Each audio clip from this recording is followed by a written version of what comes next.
আসসালামু আলাইকুম। কেমন আছেন আপনারা? আশা করি সকলে অনেক ভালো আছেন। আমি আলহামদুলিল্লাহ ভালো আছি। চলে এলাম বরাবরের মতো নতুন আরও একটা রেসিপি নিয়ে। দেখতেই পাচ্ছেন যে আজকে নেহারি রান্না হচ্ছে। তো আজকে রেসিপিটা হলো নেহারি রান্না আর পরোটা, ঘি ভাজা পরোটা। ঘি এবং তেলটা খুবই অল্প পরিমাণে ইউজ করেছি, তবে পরোটাটা খেতে কিন্তু অনেক টেস্টি ছিল। সাথে ছিল নেহারি। এই বৃষ্টির দিনে এই দুইটা থাকলে কিন্তু আর কিছুই লাগে না। তো বৃষ্টি উপলক্ষে এই নেহারি আর পরোটাটা করা হয়েছিল। খুব ইজিলি রেসিপিটা দেওয়ার চেষ্টা করেছি, আর 1 ঘন্টার মধ্যেই কিন্তু আজকের নেহারিটা একদম হাড়সহ সেদ্ধ হয়ে গেছে। টিপস কিন্তু দিয়ে দিব কিভাবে 1 ঘন্টার মধ্যে অল্প সময়ের মধ্যে সেদ্ধ হয়ে গেছে। অনেকেই হয়তো বা জানেন না এই টিপসটা। তো রান্নাটা দেখতে থাকুন, টিপসটাও শেয়ার করে দিব কিভাবে খুবই অল্প সময়ের মধ্যে নেহারির হাড় শুদ্ধ সেদ্ধ করে ফেলবেন।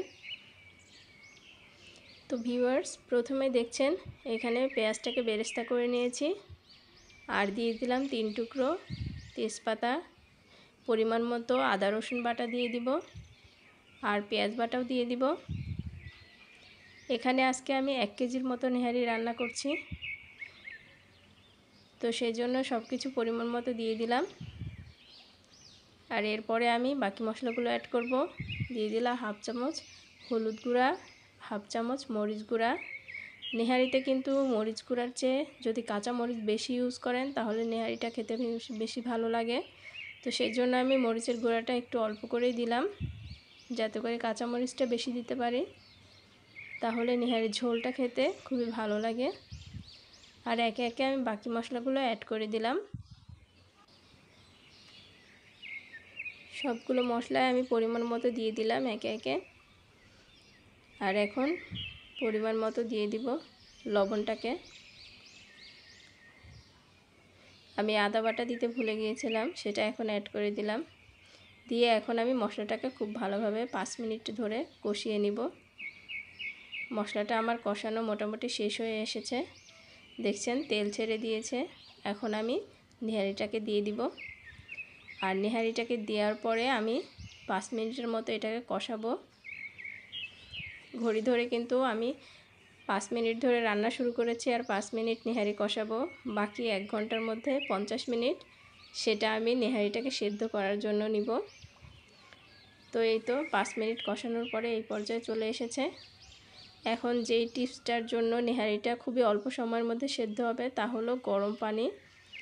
আমরা সচরাচর নেহারি রান্নার সময় ঠান্ডা পানি দিয়ে থাকি, তবে যদি আপনি গরম পানি দেন তাহলে দেখা যাবে 1 ঘন্টাও লাগবে না, 40 মিনিটের মধ্যেই নেহারিটা একদম হাড় শুদ্ধ সেদ্ধ হয়ে যাবে। তো আমি প্রেসার কুকারটাকে অফ করে দিলাম, আর এদিকে আমি পরোটা বানানোর জন্য পরোটার যে ডোটা সেটা করে নিব। তো আমি এখানে ময়দাটা নিয়ে নিয়েছি, আর সাথে দিয়ে দিলাম 2 টেবিল চামচ গুঁড়া দুধ, 2 টেবিল চামচ তেল। এখন এটা দিয়ে খুব ভালোভাবে মিক্সড করে নিব। আর এই যে হালকা কুসুম গরম পানি এখন নিয়ে নিব। অনেকে আছেন যারা নর্মাল পানি দিয়ে ডোটা তৈরি করেন, তখন দেখবেন যে পরোটা কিছুক্ষণ পরে কেমন চিমড়ি হয়ে যায়, শক্ত শক্ত। তো আপনি যদি গরম পানি ইউজ করেন তাহলে দেখবেন যে পরোটাটা অনেক সময় ধরে নরম থাকবে আর সফট, খুবই ভালো লাগে খেতে। তো আমি একে একে পরোটা তৈরি করে নিলাম। যে যেমন চান সেরকম সাইজ করে নেবেন। আমি 4 কোনা করে তৈরি করেছিলাম। আর আজকের পরোটাটা আমি ঘি দিয়ে ভাজার জন্য চেষ্টা করেছি, তবে সেটা খুবই অল্প ঘিতে। দেখলেই বুঝতে পারবেন যে পরোটাতে কিন্তু একদম চুপসে চুপসে যে তেল বা ঘি থাকে সেরকমটা না, খুবই অল্প পরিমাণে দেওয়ার চেষ্টা করেছি যেন এটা খেতে হেলদি হয়। কারণ নেহারিতে অলরেডি অনেক তেল আছে, তো আমি চাচ্ছিলাম না এত বেশি তেল দিতে। তো অল্প করে তেল বা ঘি দিয়ে এটাকে ব্রাশ করে নিয়ে ভেজে নিয়েছি আমি। একে একে আমি বাকিগুলো ভেজে নিব।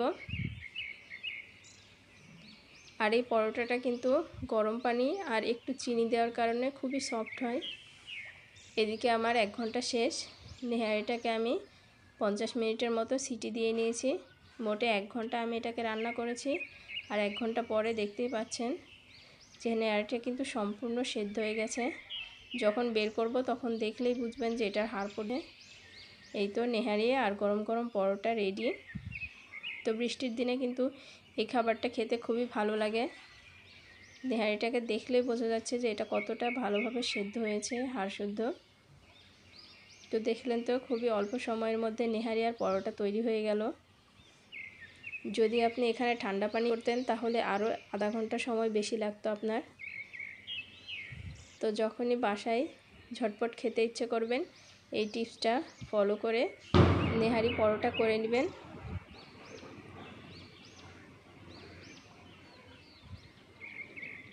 তো এই ছিল আজকে আমাদের মজাদার নেহারি রান্নার রেসিপি। যদি ভালো লাগে তাহলে অবশ্যই চ্যানেলটাকে সাবস্ক্রাইব করে দিবেন আর বেল বাটনটাকে অন করে দিবেন, যেন এইসব ইজি টিপসগুলো খুব ইজিলি পেয়ে যান আপনারা। তো সকলে ভালো থাকবেন। আজকে এই পর্যন্তই। আল্লাহ হাফেজ।